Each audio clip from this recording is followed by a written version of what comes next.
Ayon, syempre mga katunay. Ito po ang inyong lingkod na si BT at magbibigay na naman ng reaksyon sa inyo. Syempre, ang sarap balikan ng nakaraan, lalong-lalo na ito, si Tatay Digong. Gusto ko lang kayong i-good vibes ngayon mga katunay ha. Masyado na kasing seryoso ang nangyayari sa bansa natin ngayon. Lalong-lalo na sa pagitan ng mga Duterte, Marcos, Tambi, mga Quadcom, etc. etc. Ibahin naman natin ngayon, no? Mas gusto natin yung balikan yung mga bagay na, yung mga panahon na pinasaya tayo ni Tatay Digong. Ang sarap balikan, mga katunay. Ayan, na-miss nyo rin ba si Tatay Digong? Namimiss nyo? Alam ko, namimiss nyo. Ako, namimiss ko. Namimiss nating lahat. So, balikan natin, mga katunay, ang funny moments ni Tatay Digong. Ayan.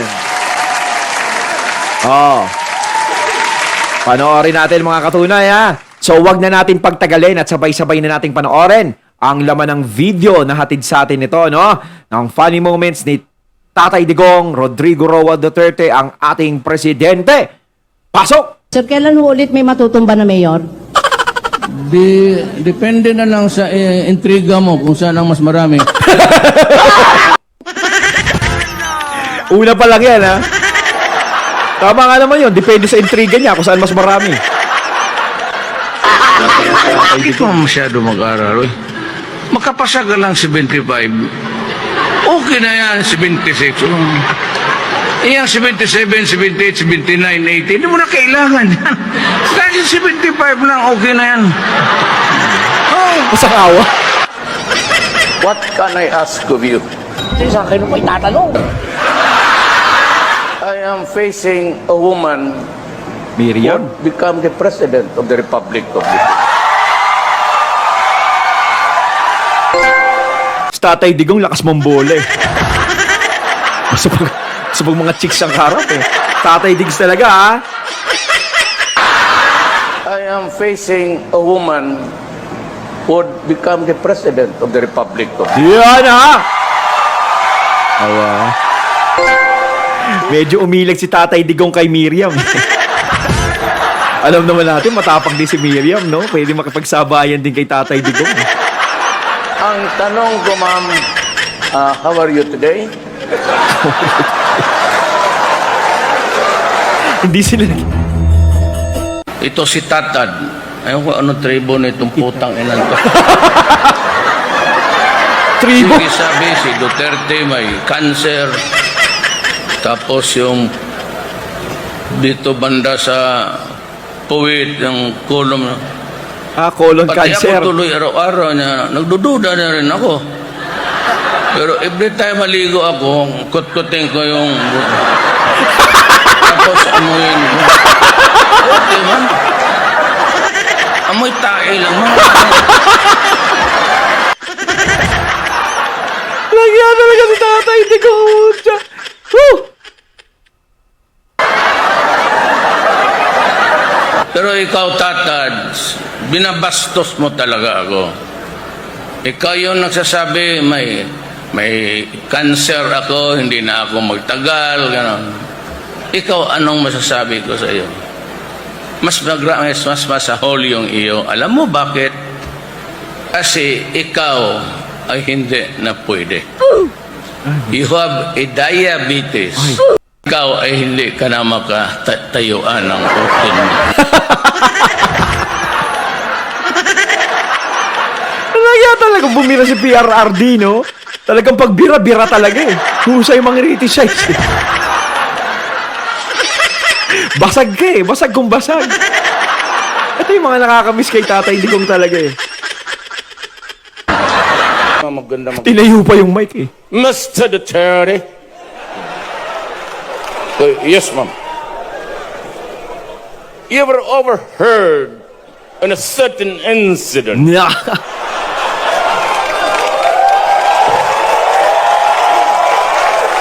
Astig. that you threatened a certain Alfredo Mendoza? Doza. Kala mo na sa simbahan ka na Bagay ka Alfredo wala. Mendoza. And what is really reprehensible is that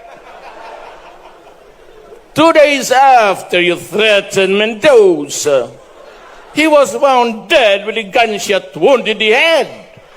What the hell is happening to your city? So, ambot. Mantakin mo, ang haba-haba ng sinabi kay Tatay Digong tapos sasagot niya na ambot. Di ano ba ibig sabihin ng ambot, mga katunay? Ewan ko. Pakicomment naman sa comment box.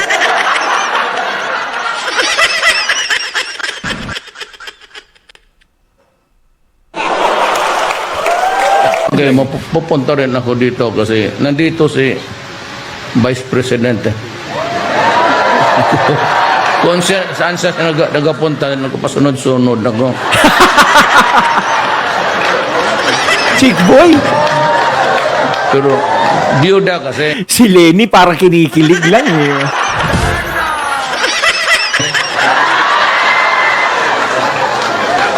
Annolled ba ako sa... Totoo, annolled ako sa asawa ko. Pero may anak ako, pero basta masuportahan lang, okay lang yun.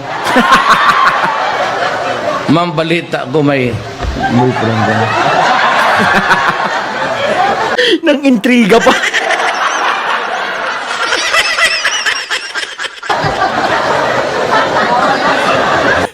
Tambi spotted oh. Nandun sa likod oh. Kita niyo mga katunay.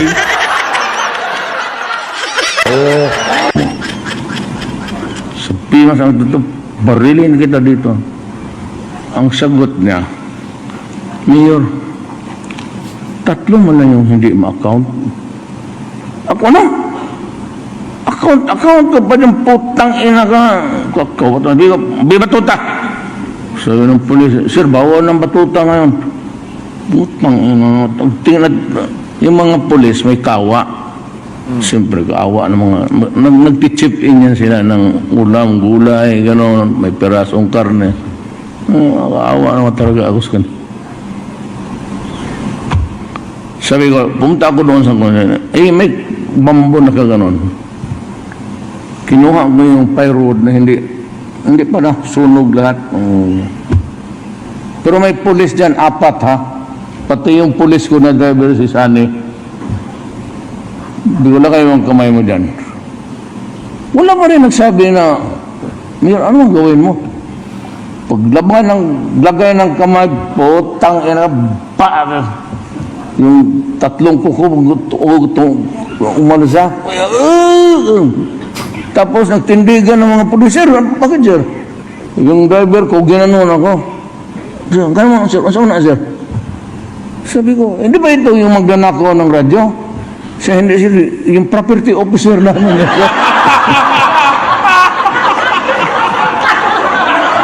Yung mga drama ninyo, yan man lang ang ano ninyo. Mga maalaala mo kaya, nakalimutan mo na. Ako isang araw sa buhay ko, inano mo ako, din na lang.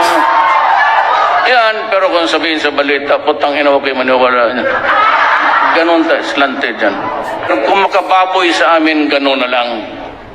Kung mag-editorialize, kaming mga nasa gobyerno, kaupo-upo ko lang, magnanakaw na kami.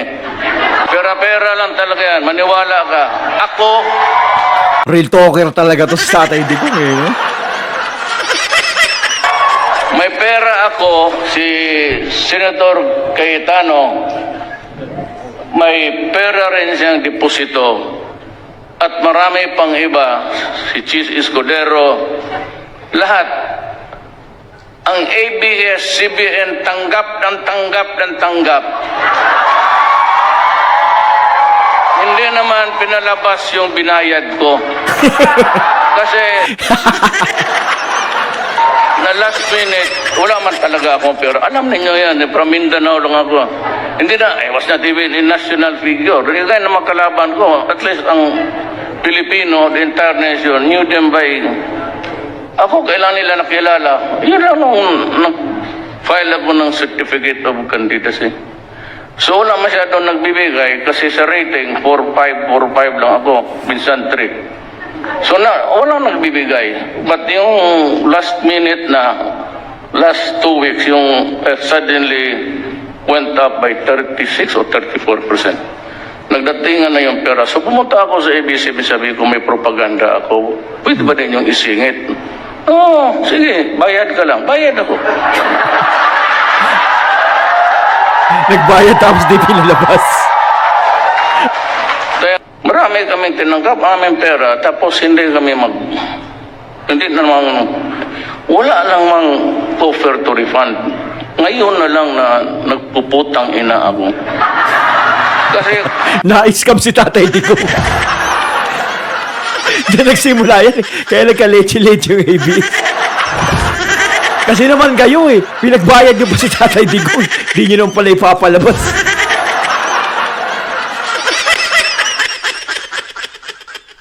Ba't tayo na magnanakaw talaga kayo? Sa totoo lang.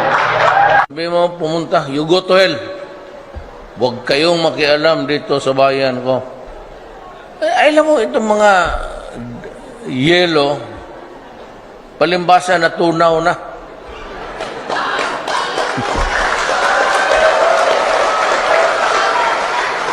Wala namang yelo ngayon. Matagal na natunaw ang yelo sa Bisaya, ice. Oh.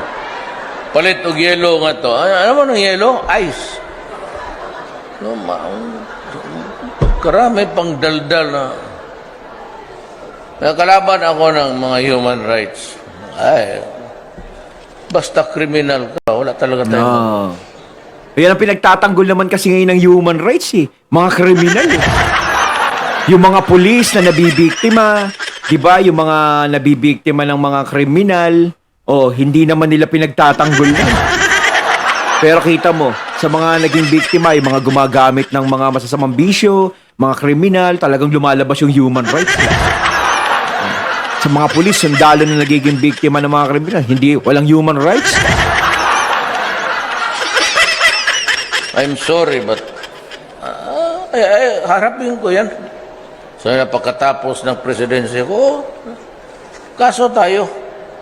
Ngayon, hinaharap na ng PRRD ang mga yan, di ba? Hindi niya kinatatakutan, kaya ngayon naaaning sila kay PRRD. Kala kasi nila, hindi totoo yung sinasabi na ganyan ni PRRD na haharapin sila. O yan, hinaharap na sila ngayon. Maganda nga yan. Definites of my kukunding sa buhay ko. Actually, naiinggit ako sa inyo. Kasi hindi ako pinayagan ng mga brothers pati pare mag-graduate. Bakit? I was not allowed to take part in the graduation exercises because on the last days of our the year, mag-graduate na, we're practicing yung ensayo ng kung paano ng diploma, to take a bow. And then suddenly, there was this happening inside the school. Huwag na natin pag-usapan yun. Kasi magagalit yung pare, pati. So I got expelled.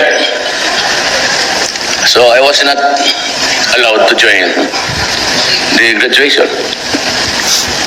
So ako naman umuwi na lang sa Davao because at that time, expelled ako. Ang nanay ko nagtanong, sabi niya, Rodrigo, kailan ba ako pupunta ng Maynila?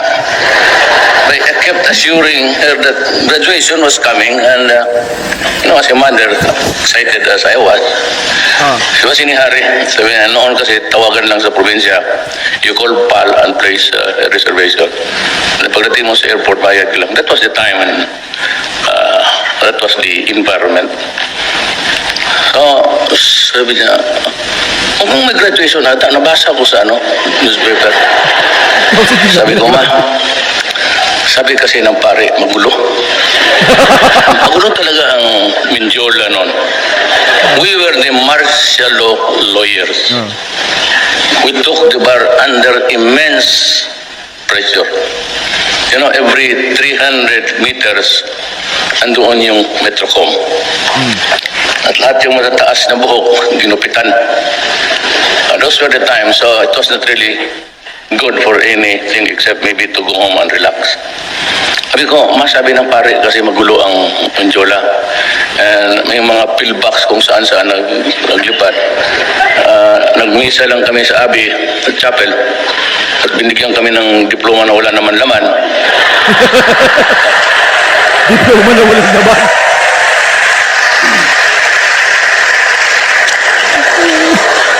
Para sabihin lang na graduate, definitely the graduation will take place.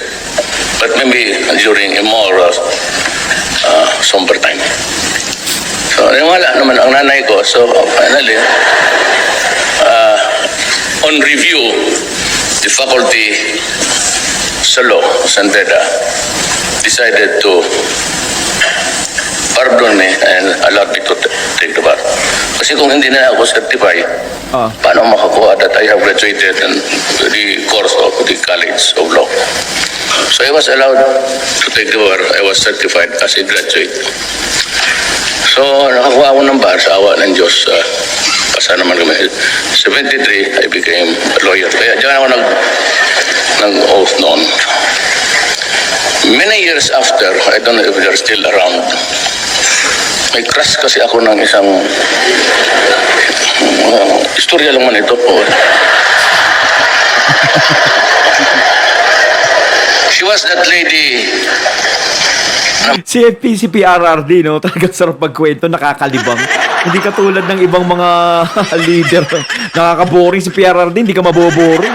Kaya sarap talaga si PRRD kung makakabalik uli eh.